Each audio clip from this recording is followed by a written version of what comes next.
Hello, thank you all for your patience in waiting for us to come together. We are a global team that have joined in Nigeria and the United States and parts of the world to speak to you. Today we may have some technical issues as we go forward in our live broadcasts, but we ask your patience. This panel has been put together to talk about the terrible atrocity that took place on April 14th. 300 schoolgirls were kidnapped in northern Nigeria from their secondary school in Chibok by the terrorist organization Boko Haram. We are here today with experts and leaders of the Bring Back Our Girls movements, as well as NGOs who are working on the ground to help northern Nigeria. We welcome your questions and your participations. You can tweet your questions to @RescueOurGirls. You can also, if you're on Google+, you can also send them to us via Google+. We're going to start off by introducing the panel. And Yvonne Idahosa, who is a lawyer, a Nigerian lawyer, will be moderating this panel with me. And so we welcome all of you. Thank you to the panelists who have joined us. Let's begin by introducing Hafsat. Hafsat, thank you so much for being here today. Can you tell us about yourself and your work? My name is Hafsat Abiola Costello. I'm the president and founder of the Kudirat Initiative for Democracy, which is usually called by its acronym KIND. Our organization was created in 1996 to honor my mother, who was a political activist who was killed by the military government in Nigeria at the time. And we work mainly to promote and empower women and girls and to support organizations and initiatives that advance women and girls. In Nigeria, we're mainly working in the area of leadership development and also to address violence against women and to promote women's political participation. Great. Thank you, Hafsat. And now we are also joined in Nigeria with Sadutu, and go ahead and introduce yourselves. Is that my name? Sadutu, sorry. Well, go ahead and introduce yourself. Okay, my name is Saudatu Sheikh Mahdi.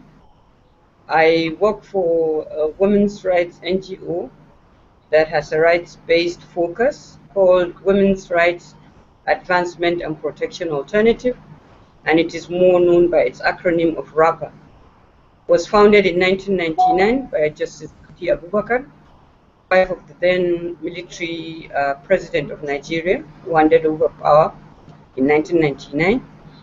And the main thrust of our organization is the actualization of the legal rights of women, as in the statutes of law and religion. We are strong in terms of our work around violence against women, women's political empowerment, and women's political participation. We work a lot on legal reforms, and we are in the top of advocacy for legislation on violence against women in Nigeria. Thank you. Welcome. Florence, go ahead. And sitting next to you is Florence. My name is Florence Ozo. I work in the private sector in Nigeria. I do not belong to any organization until the Bring Back Our Girls campaign. So what you have is an individual who got tired of the status quo and decided to join women who have taken the initiative to start the campaign of Bringing Back Our Girls. great. And both of you have been working with the Bring Back Our Girls movement in Abuja, correct? Yes. Okay. Excellent. Can you give us just a little bit of background about when you found out about the kidnapping of the girls and how you got involved and created and were instrumental in the cause of Bring Back Our Girls? Well, for RAPA and myself, Probably I needed to have said I have been an activist since 1974, and one of my main interests has always been in governance and the rule of law in terms of our democratic structures and governance in general. One thing I understand is I have never had a stomach for injustice. So looking at the Chibok situation up before then, the issues of the insurgency, I had been involved in various ways. I had served as a member of one of the committees that was put up by the government to look into the problem and proffer solutions to some of the issues. I served as deputy secretary of that committee. Similarly, because of the work we do on violence against women, both in conflict or private and public space, we found space and a need for us to raise our voices as it became increasingly evident that the insurgency was weighing as much on women and girls more than we would really say until then the abductions began in clear terms that it's something against women, against women's education, against women's wherewithal, and it became evident that something needed to be done. And when the cyber discourse started, I had not participated, I was out of the country. But later on, I got invited by Miriam Uwais, who said to me, "Auntie, we haven't heard your voice in this and it doesn't look like things are fine. Are you not into it?" I said, "Yeah, I am in. But I don't want a situation where we start something and we cannot sustain it. We need to be able to say, this is our grounds and this is how we want to go about it." And she says, "Yeah, there's this group of women who are willing to do it. Can you please join us?" And that's how I personally came in, and then later in brought my organization into it. Great. And Florence, can you talk about your involvement with Bring Back Our Girls? For me, I was attending a U.S. state government sponsorship program in the U.S. when I got a friend of mine gave me a printout from the internet referring to the abduction. Now, I couldn't for the life of me imagine over 300 girls just scattered away like that. So I thought something would be done. Maybe before they get to where they're taking the girls to, they'll be ambushed, they will rescue the girls, and everything will just go back to normal. But I came back a few days afterwards and realized that nothing had been done. There wasn't any discussion as to how these girls were going to be rescued. It was just coming into the light of what typically happens in Nigeria, which is for things to be swept under the carpet. And I for one, I just knew it was a tragedy that I could not accept. It was a tragedy that Nigeria could not afford. And I just knew that we needed to do something. Good enough, women had organized themselves to have the first protest.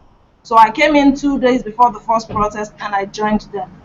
Because I knew that silence wasn't an option. You really can't keep quiet, and we had to raise our voice to let them know that this is a tragedy we would not accept, we would not afford, and we were going to keep talking about it until something is being done. That was why I joined the Bring Back Our Girls movement for the first protest. Thank you. And Hafsat, do you want to speak to your involvement? Hafsat, can you speak to your involvement with Bring Back Our Girls, and have you been working on the campaign through KIND? Well, KIND actually now is run by, we have an executive director, Amy Oyekunle, and we are based in Lagos, which is in the southwest on the coast of Nigeria. And KIND has been involved in the marches in Lagos. When the incident first started, I have a very odd arrangement where I work in Ogun State. I'm a member of cabinet for the state government in Ogun State, and I work there. And then every 6 weeks I go to Brussels, where my husband and children live, and I go and be a mom for a couple weeks. But this particular period, I was going for an extended period to Brussels for about over a month, and the incident occurred while I was away. But KIND was very much involved with the marches in Lagos. and coordinating with other NGOs in Lagos. One of the things that was very important for us at KIND was to connect directly to people in Borno, because with our leadership program, we've been offering leadership programs to young women in Borno, in Lagos, in Enugu, in Cross River, across Nigeria, in Jos, in Plateau State. So we had about 700 young women and women politicians who are based in Borno. And so we've always had a connection with them, and we wanted to hear directly from them what was happening and what we could do to help.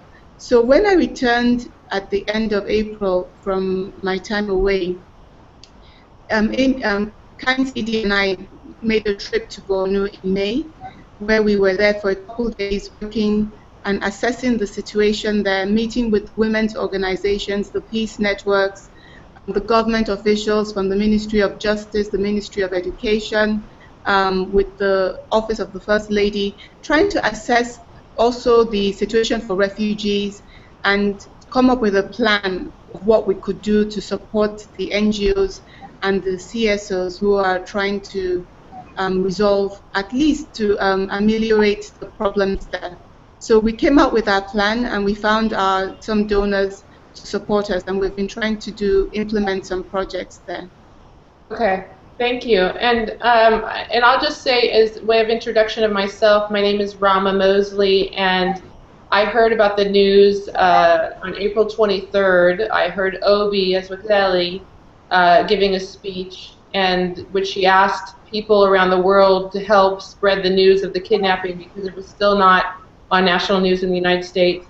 I started a Facebook page called Bring Back Our Girls, and my aim was to help to create awareness in the United States so as to put pressure on our government to act and to offer help. As a mother of 2 children, I really was heartbroken, as we all were, about this news and the fact that so many girls could be kidnapped and nothing had been done, and it had already been almost 10 days since the kidnapping. And that's my involvement, and I'm co-moderated here with Yvonne Idahosa, and I'm going to let her introduce herself now. Thank you to everyone, thank you to the panelists. I'm a lawyer here in the US, but I also am an activist. I'm the founder and executive director of Pathfinders Initiative, which is an initiative that focuses on creating more accountability for violent sexual crimes against women and girls in the developing world. I've also been instrumental in working with the Bring Back Our Girls New York coalition arm, and I've assisted as well in trying to essentially be a liaison with some of the other coalitions, particularly the team in Abuja as well. So I'm glad to be here today and just to be part of moderating this panel. Great. So, we move on to our first point about the cultural information and history. okay. All right. So, Hafsat, if you could just give some of our viewers and listeners an idea of the cultural aspects of Nigeria and some of the historical information about Boko Haram, just so they can put things in context as to how this group came about and some of the activities in northeast Nigeria. First, I think to understand what is happening, we have to know how Nigeria is, in a way, organized. So we have, very roughly, you have northern Nigeria, which is mainly Hausa Fulani, but there are other ethnic nations there. And then in the southwest, where I'm based in Lagos, we have mainly Yoruba. And then in the southeast, you have mainly Igbo. In the south of Nigeria, you have the oil-rich areas, and you have what they call the Ijaw groups and other groups. So Nigeria is actually very ethnically divided. I mean, some numbers I've seen say that we have about 300 ethnic groups. So those are the 3 major ones are the Hausa Fulani in the north, in the west the Yoruba, and in the east the Igbo. Now, when you go to the northeast, there's an old, there's a state, the Borno state, which is one of the most affected of the states that has been affected by Boko Haram. The Borno state is actually the continuation of the Borno Caliphate, which was there even before colonial rule and well before we had a country called Nigeria. And the main group there are the Kanuri. Well, they're mainly Muslim, but they also have Christians that live in that state. And in that state, they've always had a kind of educational system called the Sangaya educational system. And it goes back to the Islamic directive from the Prophet of Islam, peace be upon him, when he said, seek knowledge even if it's as far as to China. So people are encouraged especially in the northern region, that at a certain age you can send your child, your son, to go and understudy under a Muslim cleric and learn the tenets of Islam and learn just about the philosophy of the religion and all these things, and become a scholar. Now, over time, it was a very good system, because actually people from all over the region used to send their children to this caliphate to understudy under clerics. But in modern times, it has been infiltrated. Sometimes they have some clerics that are not so sound in the Islamic understanding, who take students and radicalize students. What actually happened with Boko Haram is that they had one Muhammad Yusuf, who was the founder of Boko Haram, and he actually was understudying under very renowned Muslim clerics. But his ideas were so radical compared to the Muslim clerics that were teaching him, that they actually then asked him not to come to their mosque to come and be proselyte and sharing his ideas with people. And so he was banned from many of the mosques in Borno from speaking. And after some time, he created his own mosque and started attracting followers.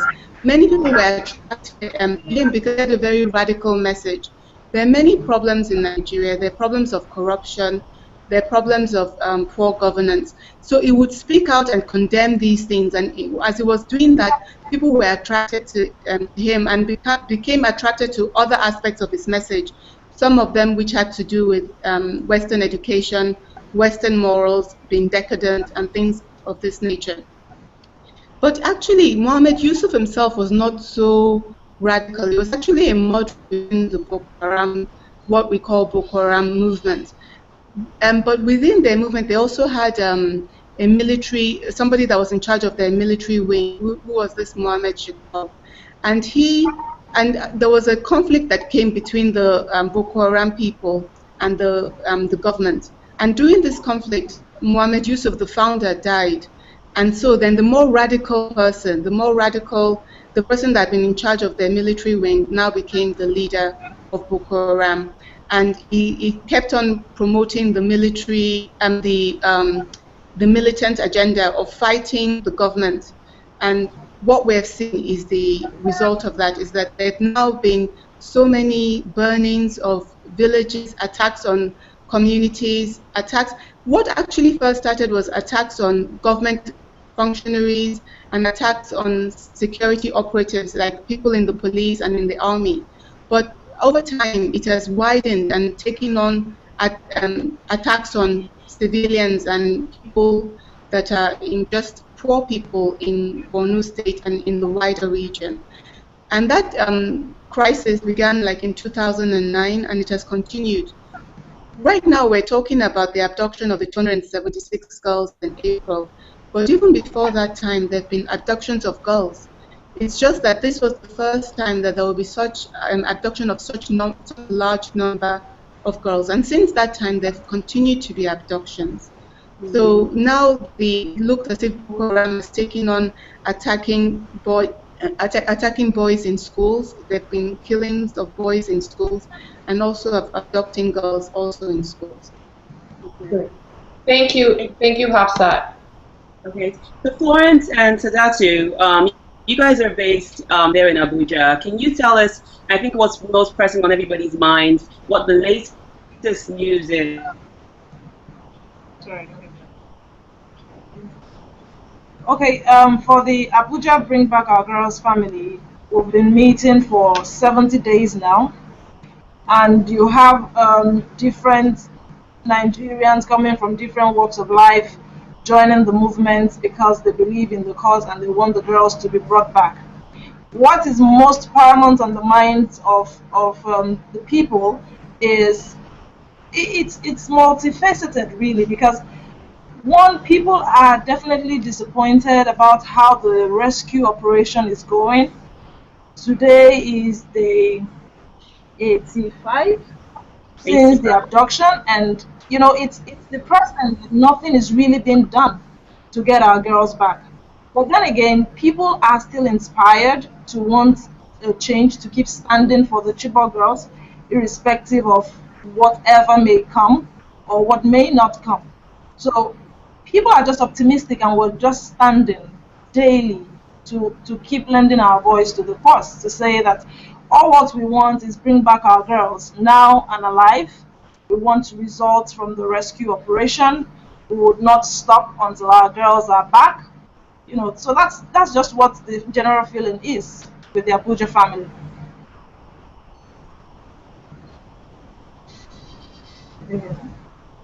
Thank you. And what are some of the challenges you're facing, and what keeps you motivated, Sadatu?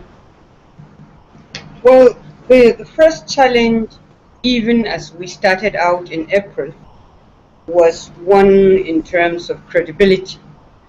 The credibility in relation to the fabric of the protest, in relation to the vision of the protest. We also had the big challenge in scaling up numbers, because at the time we started, one, the information on the abduction was less than reliable. We had conflicting numbers coming from different actors on the field, that is ranging from the principal of the school, the government agencies, the military.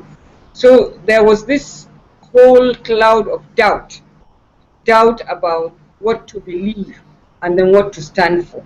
So that became clearer after the school authorities and all the saga that came with the call up of these officers to Abuja by highly placed government personalities. So it became evident that yes, an abduction has taken place, but then the challenge of moving people into saying it is not acceptable, and the challenge of also getting that level of conviction to say we need to ask for accountability, and the accountable person is government, or the accountable entity is government. So once we got over that challenge, we now started grappling with the challenge of having to get the right engagement and dialogue. We were very organized around and structured as a movement. A structure evolved almost immediately, where we had committees that are responsible for one thing or the other. We had mobilization, communication, resource, and the legal team. This helped to focus and to remove the loose ends that would have disenfranchised people. So everyone had a role they were playing depending on the strength they bring to the movement. And the next challenge we got was, again, credibility. Where we at Chibok, no, we didn't go to Chibok. But is the information we have reliable? Yes, we had reliable information, because up until almost 4 or 5 weeks into the saga, the families of the Chibok girls had only the Bring Back Our Girls platform to really relate with. There wasn't government presence where they were. The military presence that was there was either shallow, or it was not communicating with them. So the Abuja branch of the Chibok community, which is the Kibaku Development Association, now linked up with the campaign, and so we were able to deconstruct the doubts about whether we were genuine, because here is the family here in Abuja, and here are the parents of these girls having confidence in the Bring Back Our Girls family platform in Abuja. Then we faced the challenge of, the anger of government, because then the movement kept growing, the numbers kept increasing, and I think somehow, I don't know whether it would be civil or charitable to say, government panicked. They panicked and were looking for ways to counter our numbers, ways to drown our voices, and ways to even intimidate us. And that culminated in the attack that the Abuja family came under, I think on the 28th or thereabouts of May. And it was, I think, the biggest threat and challenge we faced, because it served to decimate the numbers downwards, and it also brought open the desperation of government. And then later, as that was being internalized by both the group and Nigerians, then we got this so-called ban on our activities, which again the Abuja family rose to and challenged in court. For whatever reason, government or the agency of the police, the law enforcement agency, came out to make a clarification that no, it's not a ban, it's just an advisory, that in the circumstances you need to be careful and so on and so forth. We're still in court. But even as I speak to you, the challenge that remains in our faces is the risk we all are open to. We have almost a sit-out that is known, the venue is known, and try as we would in terms of reassurance, a lot of us know and feel responsible about the possibilities that could visit us, both from all the ends. It could be the state actors, it could be Boko Haram itself, and it could be the military. So we understand that challenge to be there, and it to remain persistent until probably we get our girls back and we stop the sit-outs. But I think the biggest challenge for me in all of this is that government is not on our side. The challenge that I think government faces is how to put down this thing. There we are in the Unity Fountain. In whatever numbers, the significance is the red and white T-shirts. I mean, the red T-shirts with the white writing, Bring Back Our Girls, the banners. Right in the midst of the campaign posters of the president for the 2015 elections. Now that, I think, is almost an affront, and it's not something that we know government or hangers on government are happy about. So again, we face the risk of accusations of political agenda. We have been accused of being, sponsored by the West. We have been accused of being sponsored by opponents of the government. In fact, at one time we were told only about 10 days from now that we were planning to go to the National Assembly just to continue our engagement with the legislative arm of government. But we were asked if we were going there to ask for the proceedings to begin to impeach the president. And we said, no, our singularity of purpose is to hold government accountable, to work and to make its agencies work such that the girls are brought back, Nigerians are well informed, and that accountability is placed where it ought to be. Nigerians and the Bring Back Our Girls campaign accept responsibility to support this government, to support the military, and we do appreciate the military. But what we don't understand, and what we think we still need to speak up against, is the fact that 81 days, afterwards, there is nothing hearing about any rescue. The 57 that have come out escaped. Even the 60 that came out only 2 days ago, from 71 that were kidnapped from Damboa, came out on their own. So how come these women, these girls, have found ways to come up, and government cannot bring one single child and say, here it is, we have rescued this one? Is it a gap in terms of what they are doing or how they are doing it? Is there a close-up? Is there a shutout that we don't know what is happening? We also appreciate the sensitivities that are involved. But Nigerians also have a right and deserve to know what is happening, because we're all at risk. I particularly agree with you about that, Sadatu. But Florence, let me just ask you, and Hafsat, feel free to chime in on this question as well. In about 6 weeks into the abduction, we heard Doyin Okupe, the senior advisor to the Nigerian president, inform a talk show host that the idea of trying to get these children rescued was not a soap opera. He actually referenced the takeover of the U.S. Embassy in Tehran in 1979 by some Iranian students, and said it took the United States 444 days to rescue 54 hostages in that situation. And it was almost as if he was making some sort of a comparison. And at that point, we were only 46 days or 42 days into the abduction in Nigeria. What do you think, why do you think it is taking the Nigerian government, our government, so long to actually rescue these children? Well, I really would not be able to say categorically why it's taking the government so long. But there have been issues that have pointed to the fact that we really don't understand it as well. Because, one, girls have been abducted. First, it took the government weeks to acknowledge the fact that girls were even abducted in the first place. So the response time to even start the rescue process, we missed out on that. Because the girls were abducted, they didn't believe girls were abducted.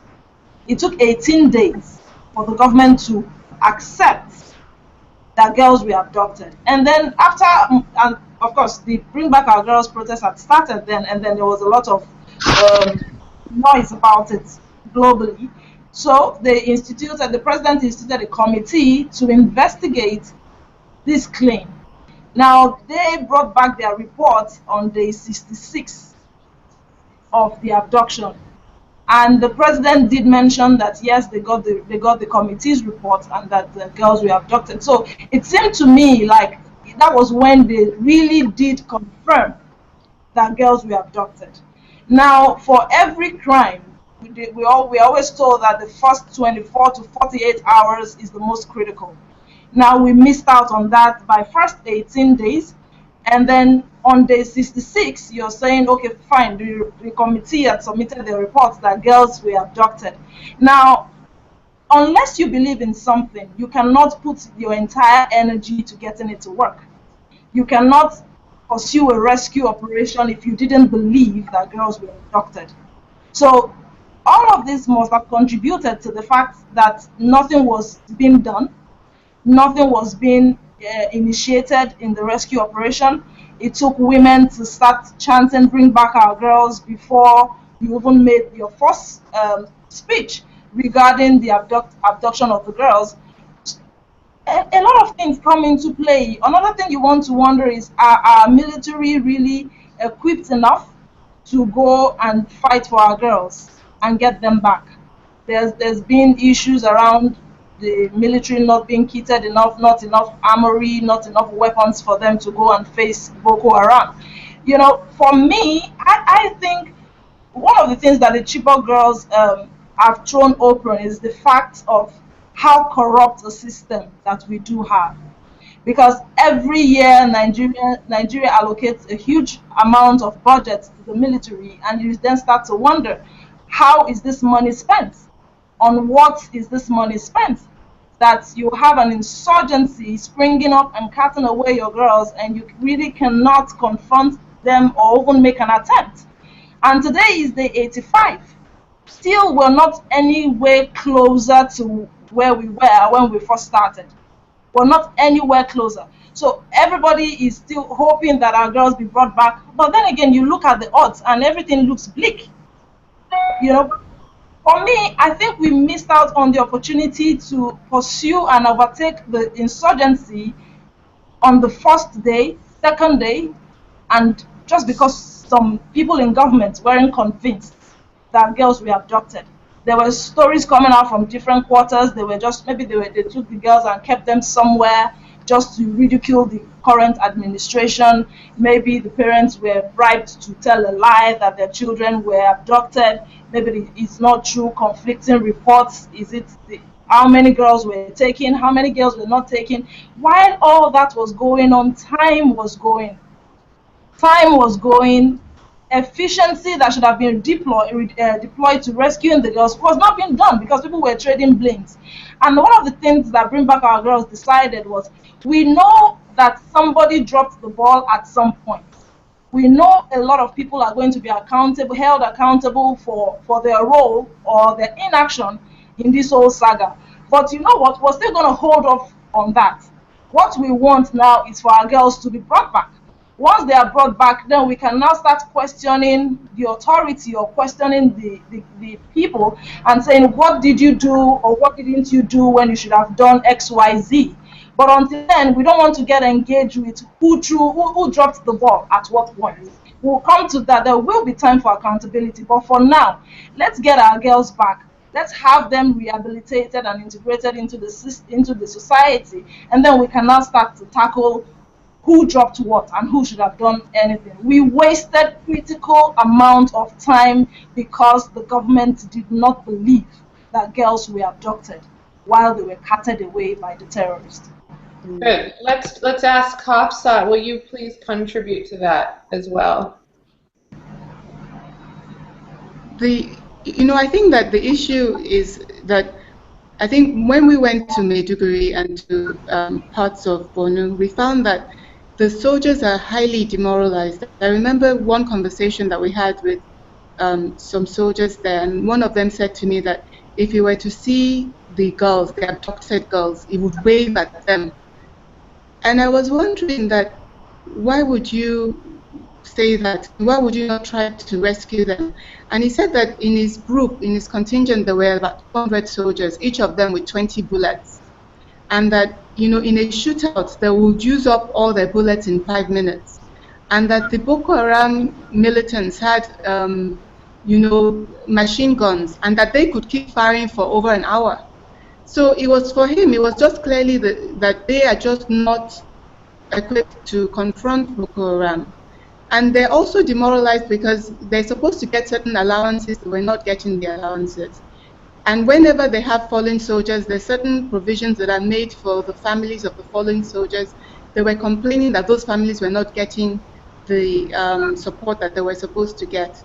So the army seemed to me very demoralized. Indeed, when I was in Maiduguri, they were saying that the only reason that Maiduguri was secured is because they have something called the civilian JTF, which are civilians who are trained by soldiers, but they're civilians from the state who are trained by soldiers who secure the city and who are securing other parts of Borno. So recently, a few days ago, there was an attack on Damboa. When the attack was ongoing, there was even the movement of Boko Haram militants from one part to another part. And the soldiers were informed, they didn't go. It actually was members of the civilian JTF that went there to collect information, which was then fed to the government. So I think that, the soldiers are highly demoralized and cannot really be expected to effect the kind of a military rescue, which is even questionable anyway, because in a military rescue operation, I don't know that the Nigerian soldiers are trained for that kind of rescue operation. And likely, if they were to do one, it would affect the girls. I mean, likely some of them may be harmed. So it's not the best solution. What we understand is that they're trying to negotiate for the release of the girls. But I think the problem is political will. The political will is questionable because, it's a question whether this is a big priority for the federal government. I mean, we know that the Minister of Finance has said that she will not rest until these girls are released. And I know that the president has also made similar kinds of statements. He's gone to France, he's met with neighboring countries in the West African region to help us secure the borders. There are steps he has taken, even though it took them late. But there's still the problem that it looks as if their big priority is re-election, which is coming up in 2015 in February, the elections. And already it looks as if it's very hard for them to focus their attention on these on the rescue of the girls when they're confronted with the needs of the election campaign. So if they're negotiating, how long does it take to negotiate for the release of these girls? And what we are trying to tell the Nigerian government is that the time is of the essence. It's 85 days. So they were slow to accept that they were abducted. They were slow to come up with a plan what to do and to seek international help. But 85 days in the life of a girl is a long time. A lot can be happening to those girls. And if we're not careful, they will come back and they will not be the same as how they were when they were abducted. So something has to be done to ensure that pressure is on the Nigerian government to complete this negotiation successfully so that we can have these girls home at the earliest possible time. So let's actually jump to our next question, Yvonne. Do you want to lead it forward with that? Yes, Datu and Florence, and we understand that you, the Bring Back Our Girls coalition there actually has a Chibok representative based there in Abuja. What are some of the stories that you guys are hearing as far as how the families are doing, or some of the stories from the girls that have actually escaped? Obviously, without referring to any names, if you could just give us an idea of some of the stories that you're hearing. Well, first, in terms of the environment, the news we hear even as at this evening is that there's a looming food crisis in Chibok and almost the immediate communities within a radar of almost 500 meters. All communities there cannot go to the farm, and this is almost the picture all over the northeast as we speak, but in particular Borno and Yobe.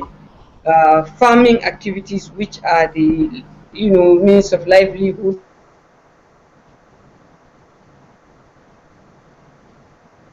It looks like we're having a technical problem here with that team, so we're going to move to Hafsat. Yes. Hafsat, can you speak about any stories of the girls that have escaped and what the families of the girls that are still in captivity are dealing with? The girls that have escaped, from what I understand, they are under the responsibility of the state government, and the Ministry of Health is responsible for taking care of them. Some of them, I even understand, are even no longer in Borno. Some are not even anymore in Nigeria because they've been taken to one in, I think 3 of them are possibly in the United States. So getting some support to pursue their education. The government has committed to supporting all of them in continuing their education. But some of them, there will be psychological trauma, and so there's been efforts to get them the counseling and other kinds of support that they need. Their families are also traumatized, especially of those who have not been able to escape. I was reading a report that said that as many as 6 of the parents of children who are still abducted have died, but I've not been able to confirm that report. When I was in Borno, we met with a young girl who, a village was attacked. It wasn't Chibok, it was one of the other villages was attacked after Chibok, after the girls were abducted in Chibok. And she escaped, and she was telling us how she escaped.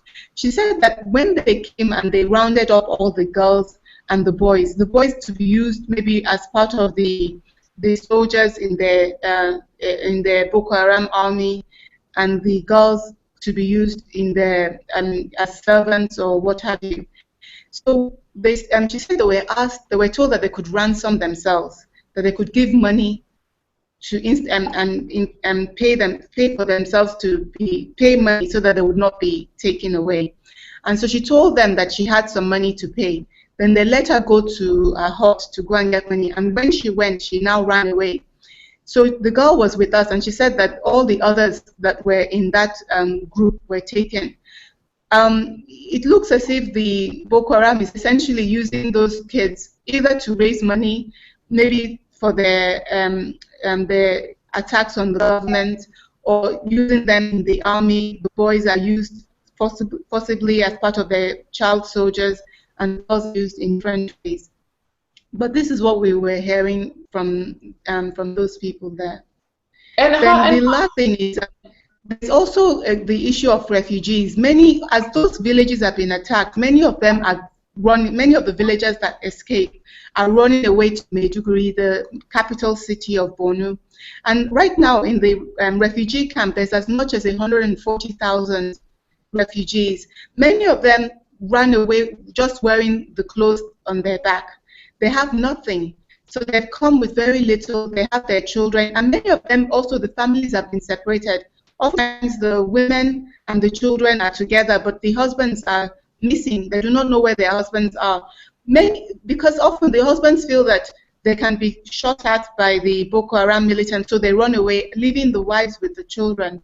And when you consider that 4% of girls in Borno State go on to high school, then you know that the level of education of many of these women that are left to take care of all these children is not very high. Literacy is also very low for women in the region, and even for men. So they really are facing a lot of challenges. So the people that we work with there, where I spoke with them today, and they were telling me that they've been getting some of the food, that we've been sending food to them from other parts of Nigeria to support them, but need more. And they also need clothing, they need medicines. They're really facing a crisis. Thank you, Hafsat. That's, that kind of leads into the next question that I would ask, which has to do with, the work that you're doing with KIND and how the public can support that. We receive on our Facebook page, thousands of questions, daily from people asking how they can help. And so maybe you could talk a little bit about your work with what KIND is doing and how people can support your work to help the refugees and people in northern Nigeria. The most important thing about the work that we're doing is that we're working through the local organizations in Borno, Yobe, and Adamawa. We work with our partners. We work with women organizations. There's the Women and Peace Network that has about 20 organizations. Within those organizations are Federation of Muslim Women's Association of Nigeria, Christian Association of Nigeria, FIDA, which is the Legal Lawyers Association. Many different organizations are in that group, but they're all from the states, the affected states, and we channel funds to them so that they can they can offer legal support, they can offer support, they can set up trauma and counseling centers, they can do food drives. We were just asked today to also include efforts to get clothing, because these refugees are run away with only the clothes that they had on them. So they have nothing. So we have to really mobilize clothes to send to them, or funds for them to buy clothes. Another thing that we're working on, and we're just in the beginning stages of, is looking at how can we put in an early warning system in communities that are affected. So if you look at Borno, for example, Borno is about the size of the Netherlands and Belgium combined.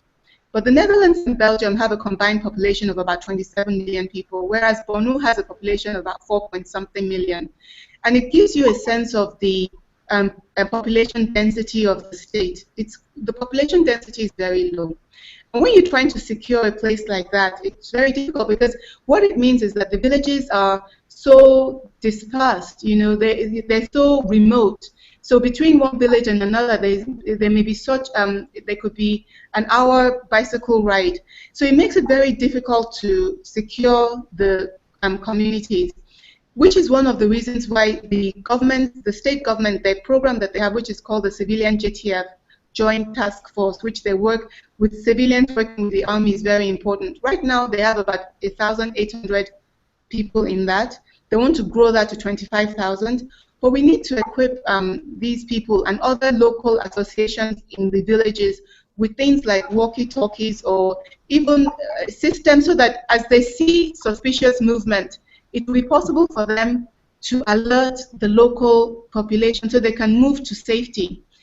You know, because you keep hearing about, when I was in Borno, I was hearing about how, you know, there was one, Kabil Balgi is one of the villages that came under attack while I was there. It came under attack twice in May, and it came under attack again twice in June. And the community were so valiant, and they kept pushing back the Boko Haram militants. But in the end, they were completely overwhelmed.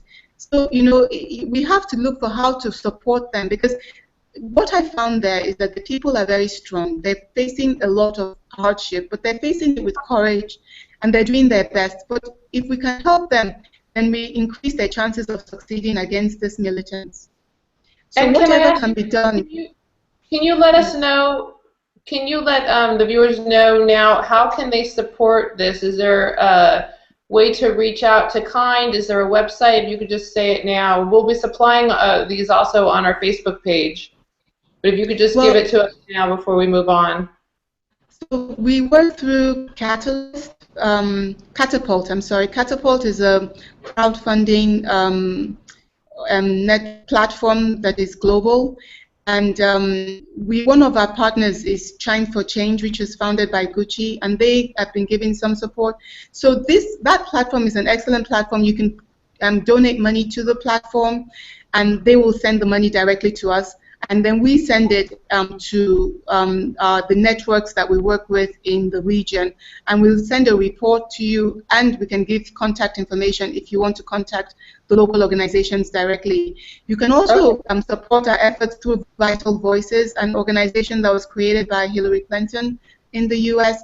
They've actually just sent us about $9,000 for us to buy medicines, for food, for support for the capacity of the community-based organizations in Borno. So that money is now on its way to the region.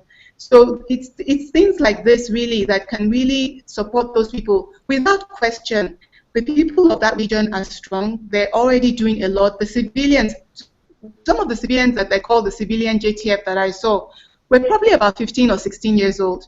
Maybe they tell the government they're older, but the people I saw, they looked like just teenagers to me. But they have been in the area, protecting the people, fighting with very simple weapons against militants that are much more better equipped, and yet they're holding their ground. But we do need to support them. We do need to help them. They can't do it alone.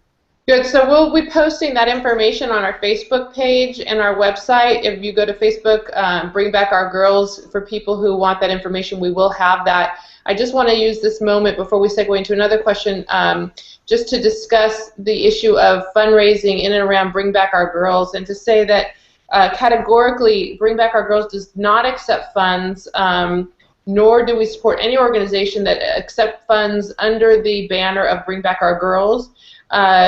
You know, in this situation where we're talking to Hafsat, we're talking about an organization that works in northern Nigeria to help people there who need our help, but we're not talking about money that's going directly to rescuing girls who have been kidnapped. That's not possible. So we just want to also make sure that people understand, and it's very, very clear, to avoid getting involved with any of those scams where people claim that if you donate money or you buy their song or any of those things, buy their t-shirt, that is going to go to funds directly relating to Bring Back Our Girls. No one in the Bring Back Our Girls community, either in the United States or abroad, would ever accept funds. I just want to make that very, very clear to the community. But we will be posting organizations on our Facebook page that are working in northern Nigeria to help promote a better situation for the refugees, clothing, food, medicine, as well as supporting groups that are working to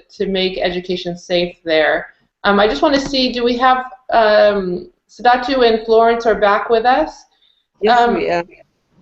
So Sadatu, could you just speak? I know that you have spent some time with the girls, some of the girls that did escape, and if you could maybe speak to, you know, your experience with that and in the family members, if you have any experience relating to that. We have not had the privilege of speaking with the girls directly. We have spoken with their parents who have joined us in Abuja family sit-outs. They have given us a rough idea of the ordeal that their daughters have gone through. The Abuja family, or rather the Abuja community of Chibok, has also, even this evening, given us an update of what they receive from home in terms of this, you know, situation on ground. Can you tell us about that? Yeah, well, first of all, like I started saying before we lost out, is that there's imminent food crisis. People are not going to the farms. People's livelihoods of trading in between the borders of Cameroon, Chad, and Niger have been lost, and there is significant intimidation for even those people who decide to brave it. Goods have been taken off traders, and the sum total of it is that there is an economic crisis that is really, really underscored by a food crisis. The girls are traumatized. We have no indication of where they are either as a group, but we know that a lot of the parents have either taken their daughters away to other locations or have submitted them to organizations that are supporting with trauma support. We also are aware that the leadership, in terms of community leadership, is also facing significant challenges because some have been killed. If you remember, as Hafsat said in the beginning, the focus of the attacks on communities was on community leaders who pointed at suspects of Boko Haram insurgents. So with that, there was this muzzling of the voices of the community leaders. Later, they came under this attack where many of them lost their lives. And for that reason, there's even a crisis of who is leading. Who do you really engage? I haven't had the privilege of going there since 2013, but I know from reports as well as the feedback we get from the Chibok community here that there is imminent famine. There is also significant risk of livelihoods and life. In fact, there's really no livelihood in some of these communities. The communities have been razed to the ground.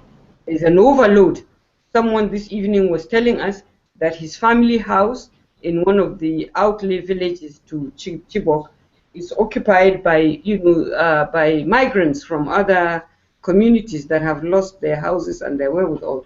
So there's a likely fallout of disease breaking out because facilities are overburdened. There is also the likelihood of, outbreaks of different forms of disease. And mind you, the Northeast is where we had the Ebola fever coming out from the Lassa fever, and all these, peculiar elements. So it's a very, very horrible story of wars upon wars, and there really doesn't seem to be an end because the attacks have not stopped. There seems to even be an escalation of the attacks.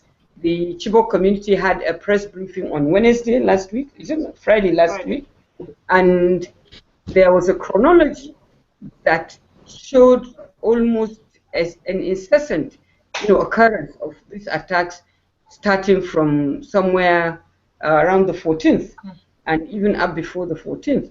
And it's well documented in terms of number of women who have been taken away, number of deaths, number of losses, and so on. So it's a whole picture of a catastrophe and collateral damage for social life. All right, thank you for that. Florence, I'm just going to ask you, I think we've heard a lot of Nigerians, and more recently I also heard the senior advisor to the president mention that this is a Nigerian problem and that this is something that should be resolved with a Nigerian solution. What is your take on that? I mean, does that mean that essentially the West should not, sorry, any involvement from the West should not be welcome, or is that something different in your opinion? My take on that is twofold. Now, the problem of insurgency is domestic. Now, it's on us to actually try and solve our problem as much as we can. But I also think that this insurgency problem is not just a Nigerian problem. And I also believe that if you do not have as much capacity to handle something, you probably want to get help. Now, we've had international communities offer us help in terms of intelligence support at some point in the rescue operation, and that was welcomed because we really did need that, although I haven't seen it being put to use, which we haven't gotten a result out of all that operation, and the only result that is acceptable is the return of our girls. But that being said, Boko Haram is started in Nigeria. It's currently a Nigerian problem, but I can tell you it's the problem of the entire globe. If you think that being far away from Africa, being far away from the Northeast means you're safe, you're not. Now, people, when they first started, a lot of Nigerians had the impression that Boko Haram is in the Northeast, it is far away, I'm in the East, I'm in the South, it's not going to come close to me. But listen, once a problem isn't solved, it only snowballs into a bigger problem. If Boko Haram is not tackled in the bud, it's only natural for Boko Haram to expand their operation. Now, they have not only started attacking the Northeast, they have also started coming down. Abuja has experienced a series of attacks by these insurgents. They are spreading their operations to other arms or other states in the federation, and they are trying. Other states are doing their best to curtail it. Now, if you say that it's a Nigerian problem, it's a domestic problem, then we'll be getting it wrong. It started domestically, yes. It started in Nigeria, yes. But should the entire globe come together to solve this problem? My answer is yes. Nobody is safe. Just the same way you have Al-Qaeda, who now that is almost everywhere, and there are reports that their Boko Haram is partly being funded by them. If they conquer Africa, if they conquer Nigeria, and they conquer other countries in Africa, it's only natural for them to also want to expand. So for me, I would think, yes, it started as a Nigerian problem, but it is a global issue. Everybody, including international communities and the superpowers, should all work together to curtail it in the bud. Because for now, it's still been, restricted to majorly the Northeast. I think this is about the time to actually tackle it head on and get it and reduce them to nothing. Otherwise, few years from now, what we would have is another Osama bin Laden on our doorsteps, and then you know that nobody is safe. A bomb went off in Abuja a little over a week ago. Nobody expected it. We lost a number of people, and this is the location, the Emma Plaza in Wuse 2, where everybody go to. I go there to fix my phone. I go there to buy phones. I go there to do all sorts of things on my iPad, and that was where the bomb went off. So for me, who thought I'm staying in Abuja, I'm far away from Northeast, that I am safe, it's not true. I am not. Because Boko Haram has shown that they keep making their promises we would attack, and there's no single attack that Boko Haram has said they will do that they didn't carry out. They keep to their word. So as far as I know and as far as I think, international community should do more. They should do more in helping curtail this insurgency. Intelligence support is good, but we need more than that, in my opinion, so that we can get rid of Boko Haram once and for all. And how do you specifically think, I mean, what is your opinion on how the West as far as the Western governments, how can they do more in addition to the intelligence support that they've already offered? What can they do to assist in getting these girls out? One of the things that have always come up in conversation is the fact that our military is ill-equipped. So if they could do that to equip the military, I also understand. I also don't want to be overly optimistic that they can put our entire military into a good position to tackle Boko Haram. Perhaps they want to take like a battalion of our military, or they want to take a certain number of the military, equip those military, because the thing is, Nigerian military do go on missions outside of the country, and we excel. Other countries in Africa actually look up to us for things that we've done in trying to curtail crisis in their lands. But this is us in our own situation, and the major problem is the fact that our soldiers cannot face Boko Haram, who have more sophisticated weapons. I read an article that said that our military, the bulletproof that some of our military do wear is $30 on eBay. Now, for me, and I also, in that report also, they said that the bulletproof vest was done like 20 years ago. Now, you really cannot begin to, because the same military are Nigerians. Much as we want them to fight Boko Haram, we would rather have them alive. So if they are well equipped with the trainings that they have, they can do more. But you don't send somebody to confront a man with a machine gun with a stone. He cannot do anything with that. So we're losing soldiers, we're losing brave Nigerians who, against the fact that they are not well equipped, are facing Boko Haram, but they are being killed.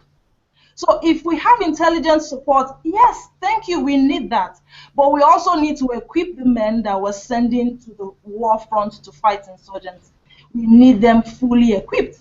And we need everybody to come into the issue, to own this issue. Everybody has to take ownership of this issue. This issue concerns everybody. These are girls of a particular generation.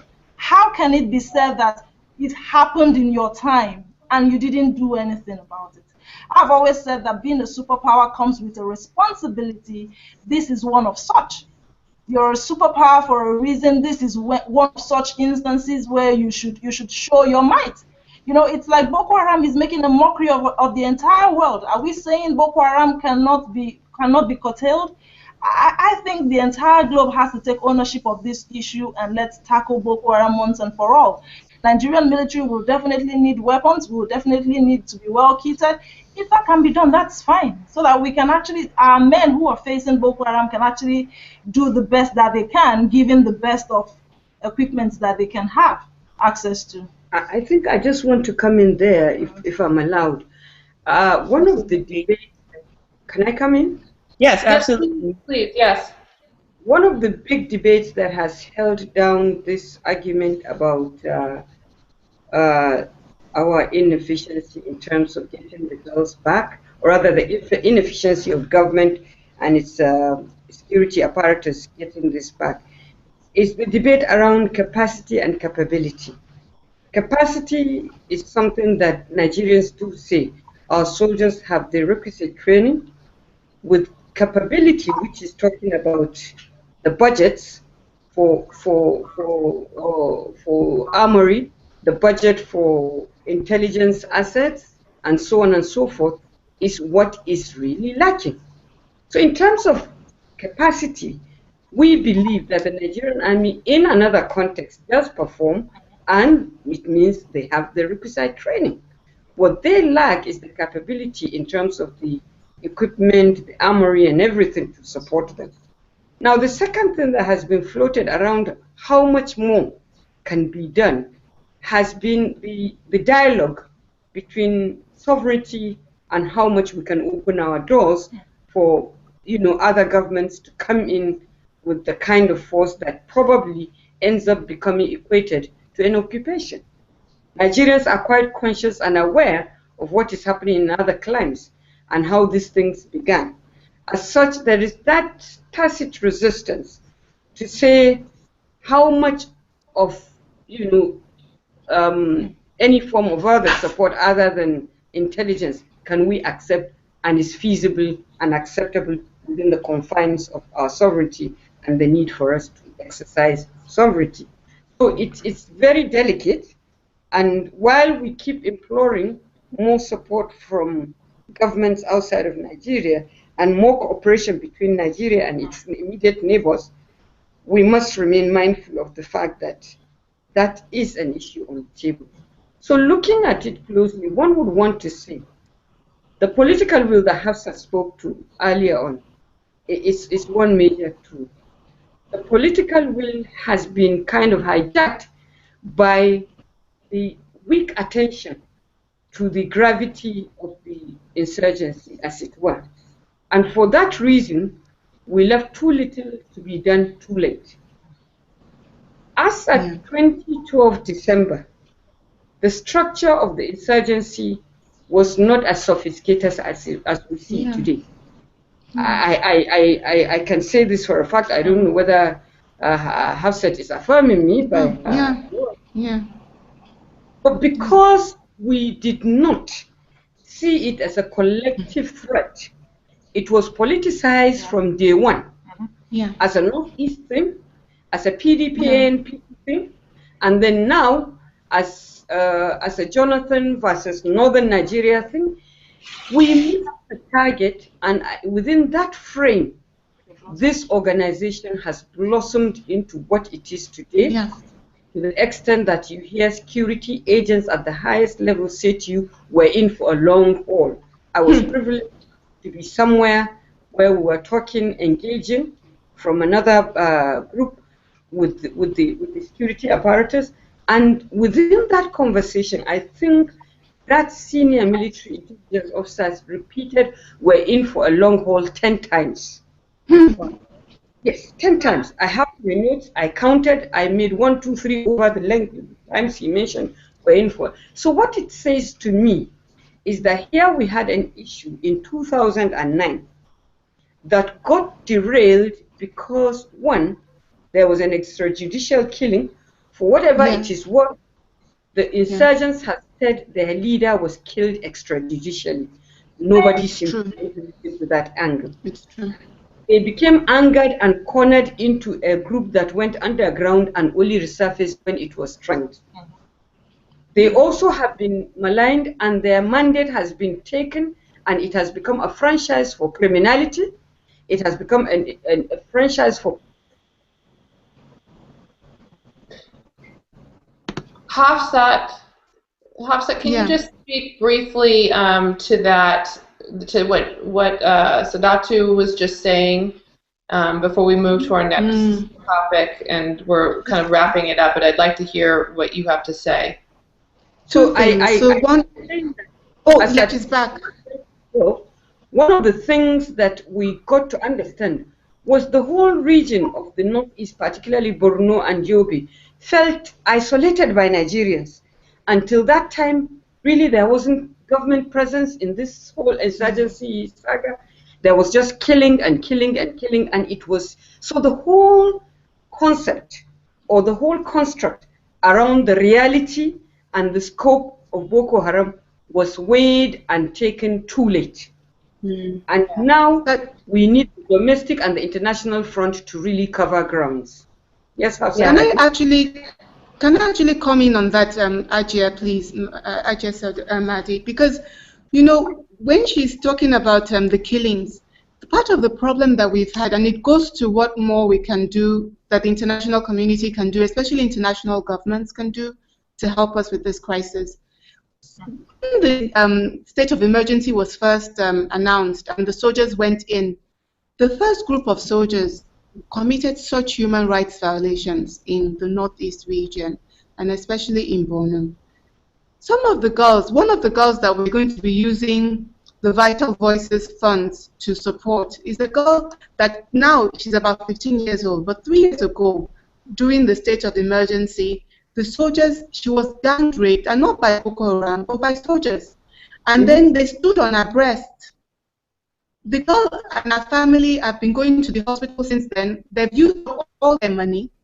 Now they have no more money. They now are using traditional medicine because it's much cheaper, but maybe it has not been effective, but she's still in pain. but she was just one of many girls. Some of the women we met with were telling us that sometimes their husbands would go and pray in the morning, and the soldiers would come in and say that they're looking for Boko Haram and use that opportunity to be raping the women. I mean, so many human rights violations, and it's not something that I'm just saying. Amnesty International has come out with a report on this. Human Rights Watch has come out with a report. I think even the U.S. government, they had a Senate hearing recently, and they spoke about this. The soldiers are brave, yes, and they are willing if they are well equipped, but we also have to train them about how to respect the human rights of people and how to conduct themselves in the context of a state of emergency, and how to conduct themselves in relation to civilian populations. When they first went in, they couldn't tell Boko Haram from non-Boko Haram, and they just essentially waged war on the civilian population in that region and committed many atrocities. So it cost them a lot of trust. Indeed, it was because of these kinds of actions that the civilian JTF was born, because the civilian JTF came out as a response. They didn't want the soldiers coming into their communities anymore. And since the excuse the soldiers had was that they were looking for Boko Haram, civilian JTF was born to look for Boko Haram themselves and hand them over to the soldiers, so that the soldiers would not have a reason to come into their communities and be attacking their people in the various ways that they were attacking them. So that's a very big thing, is that I think that the training of our soldiers as they conduct these operations is key. And this is something that countries like the United States and the Scandinavian countries and other countries in the EU system could assist us with, and perhaps other countries beyond that. And there's another issue, and to me, this goes to the root of why we have Boko Haram. So globally, we have a problem of terrorism, without question, and within that, we have problems with Islamic fundamentalism and terrorist groups coming that are distorted groups proclaiming that they're Muslim groups. That is true. But I think that the issue that I find very problematic in Northeast Nigeria, if you look at the data we have for Northeast Nigeria, they have 76% poverty rate in the Northeast.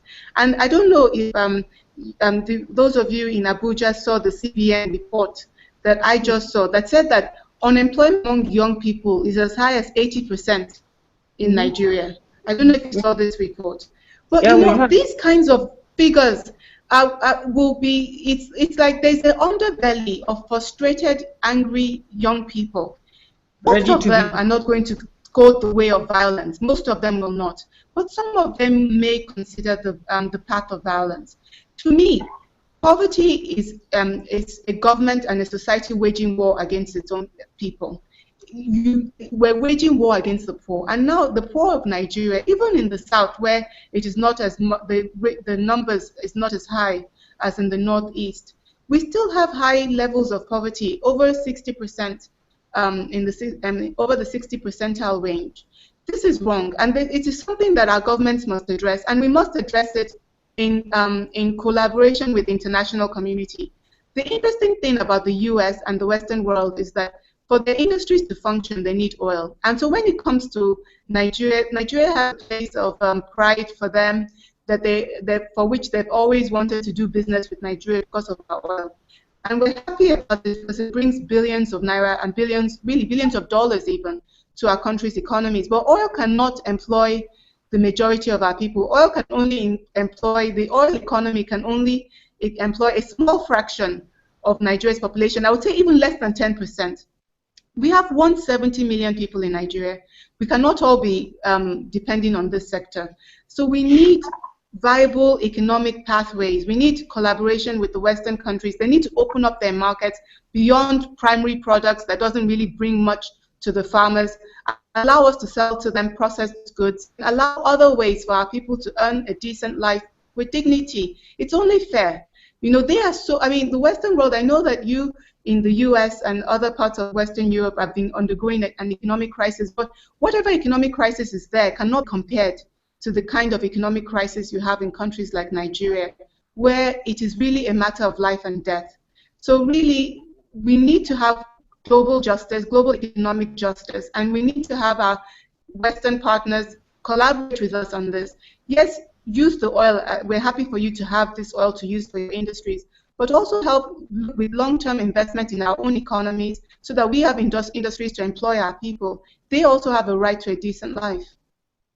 Absolutely. Beautifully put. Thank you for saying that. You know, if we don't all rise up together, then no one can rise up, and it's incredibly important that the world community helps Nigeria and other countries that are, you know, struggling with poverty. And that kind of leads me to the next question, which is, you know, we all have wondered, what can we do to help? When I say we all, every day I receive hundreds of messages from people around the world asking, how can we help Nigeria? What can we do?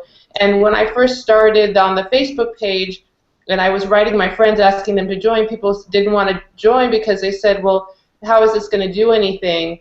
But I do believe that, you know, you all set the example so beautifully in Abuja with the outcry across Nigeria asking people to join in the Bring Back Our Girls movement. And I'm just curious if you feel that that you think that we should continue, if you think that people who are watching this now, who are in the United States or in Europe, what can they do to help support your work for Bring Back Our Girls? I'll turn this over to Florence and Sadatu. Well, the first thing we want is to keep a visibility that keeps saying we're still standing for the Chibok girls, that the Chibok situation is symbolic of what we need as a turnaround in terms of the relationship between the people who govern us or the people who we elect into office. It's also about helping us to keep the discourse around the need for budgetary allocations being used for what they are supposed to. Because like I keep saying, I have a mantra, Nigeria has no business taking aid from anybody. But today, we are not only taking aid, but we are taking aid that we are misdirecting. And only recently, we find the National Assembly wanting to curtail even the capacity of civil society organizations to receive grants. So we need the visibility of the Chibok abductions to remain on the front burner. We need governments to keep reminding at every opportunity to keep asking our government, what are you doing about the girls? They are now a symbolic number. They are a symbol of the movement for us as Nigerians asking for accountability. The other thing we need is for those groups who have expertise or professionalism to bring to bear to support these communities and these girls, especially when they are returned, should continue to do something and should do it through credible organizations that are out there doing a lot of work. Finally, I think we need to also find means of ensuring that education is accessible and safe, particularly for girls, and continuing education is available for women. Thank you. Florence, would you like to respond to that? Yeah, I'm just going to add one or two things to what she has said. Now, Bring Back Our Girls campaign got in so much mileage and awareness because people around the globe spoke about it, carried a placard, led protest marches across the different countries. Now, that has somehow dwindled. It has kind of reduced. Media attention has been shifted into other things. They're covering other news. So Bring Back Our Girls is no longer the issue that it used to be. It's not getting so much mileage. Now you realize that because of the outcry by so many people across the world, that was when some international countries offered us help, intelligence support, because of so much outcry. Now we need to cry even louder. We have gotten people to be aware of this situation. We have gotten governments of different countries to offer us intelligence support. We need to cry louder. We need to engage our government on all levels in different countries. And the reason why we need to do that is to compel them to take the right action. Now we are aware of this situation, but we need to compel international communities and even our own government as Nigerians to take the right action. And we would only be successful when we have our girls back. Until that is done, until we have our girls back, we're just going to be talking. I would want to encourage people to write to their government, write to their president, write to their lawmakers, take to the streets, engage in peaceful protest.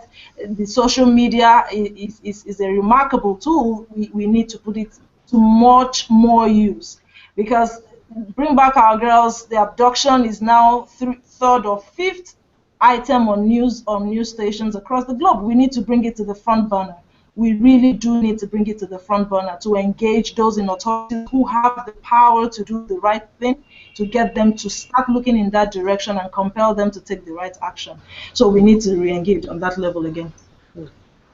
Absolutely. Thank you very much. And what we're going to do is post again on Facebook. We have a list of actions that we ask individuals around the world to take, one of which is to contact their government, write a letter. The second is to spread the information amongst their friends and to continue to speak about this in their communities.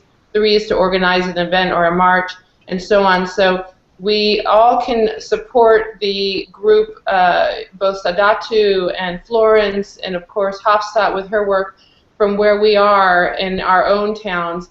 And I think that I'd like to just ask in closing that we all support this group by making a pledge. You know, decide what it is now, what your own personal pledge is going to be. As we've said before, Bring Back Our Girls will not accept monetary donations. Not any organization, any individual or group affiliated with Bring Back Our Girls will accept monetary donations, but what we will accept is your pledge of your action. What will you do? What will you do at this moment? What will you pledge? What action will you take? What march will you organize? What government leader will you write and hound until you get their response? What will you do to help the cause of Bring Back Our Girls to keep it in the public eye?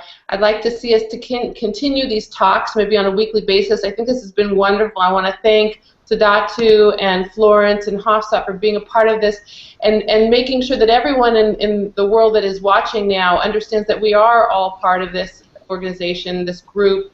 We all are part of bringing back our girls and raising the awareness, and that each one of us makes a difference from where we are, using the tools that we have that we can all support good groups. So again, you know, thank you very much. And Yvonne, thank you so much for helping put this together and being a co-moderator. Would you like to add to the thank yous and the close? Definitely thank you to all the panel. I want to also say a big thank you to all the communities, the entire coalition around the globe, Bring Back Our Girls Coalition. I want to end with a quote by Martin Luther King, and he says that in the end we will remember not the words of our enemies, but the silence of our friends. He says, in the end we will remember not the words of our enemies, but the silence of our friends. And that's really significant because you have an opportunity in this moment in time to do something and make your life count and make a difference.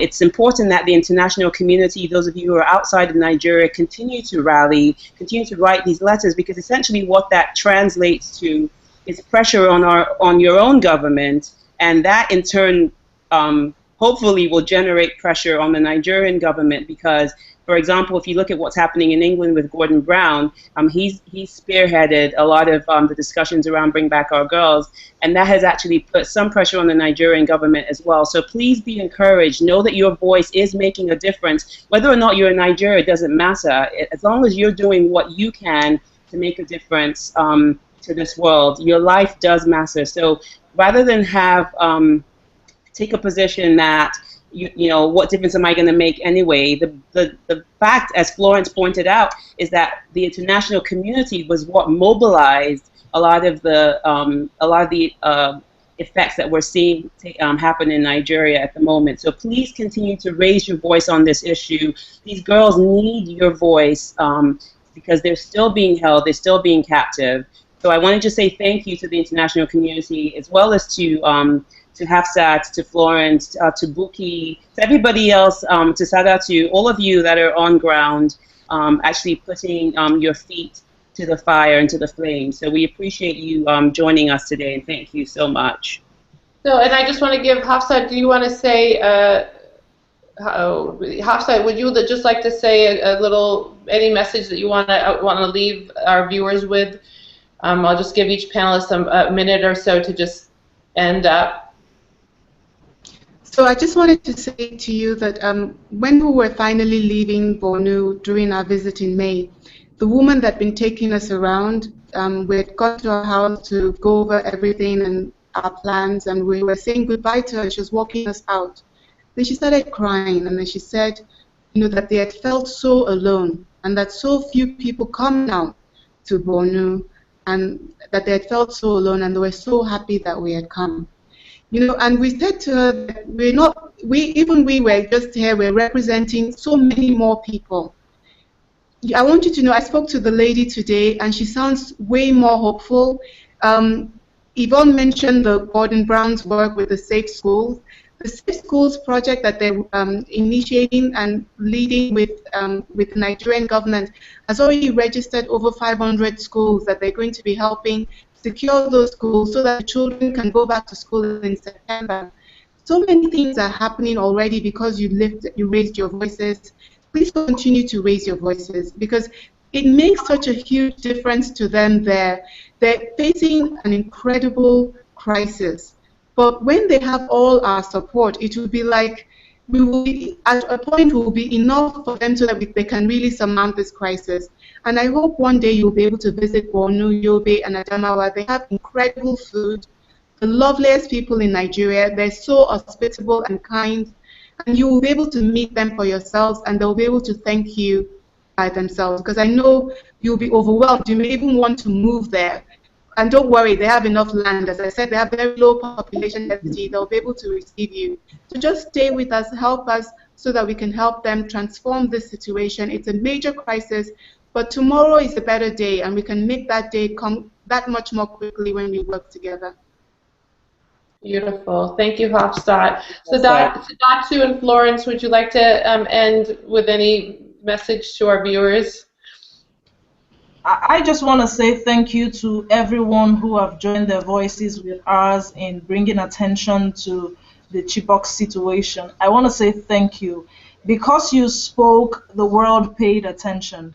And I want to encourage everyone else to join their voices with us. In a situation like this, silence is a crime. You really cannot keep quiet. We're in this together. We are one family, one world, irrespective of our geographical location.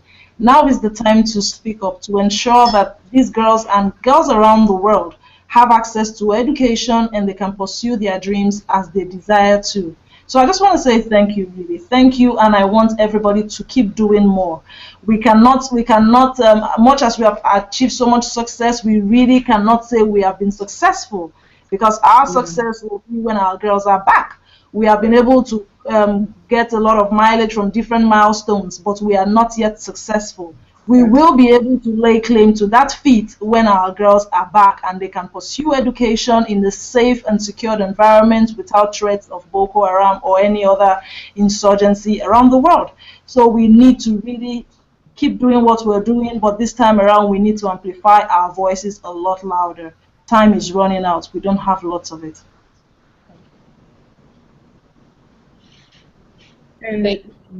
Thank you. Thank you all.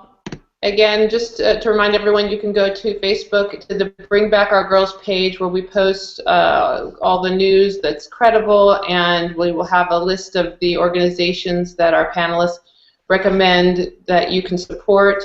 And we look forward to doing these Google Hangouts on a regular basis so that we can keep everyone involved. Again, thank you to all our panelists, and everyone has a blessed day. Rama and Yvonne, thank you to the two of you for all the effort and for all the test runs and patience while we figured out the technical aspects of this hangout. You are awesome. Thank you. Thank you. Thank you. This is going to be our television show. It's going to be the Bring Back Our Girls television show. Tune in weekly, and we're going to have a different member of the Bring Back Our Girls group, and we'll continue talking, and I just, I think that this is what it takes to make a difference, right, Yvonne? We're gonna bring about change by communicating about it and getting everyone mobilized. Absolutely. Your voice matters. Thank you. Thank you. Thank you all, and have a wonderful day. Bye-bye. Bye.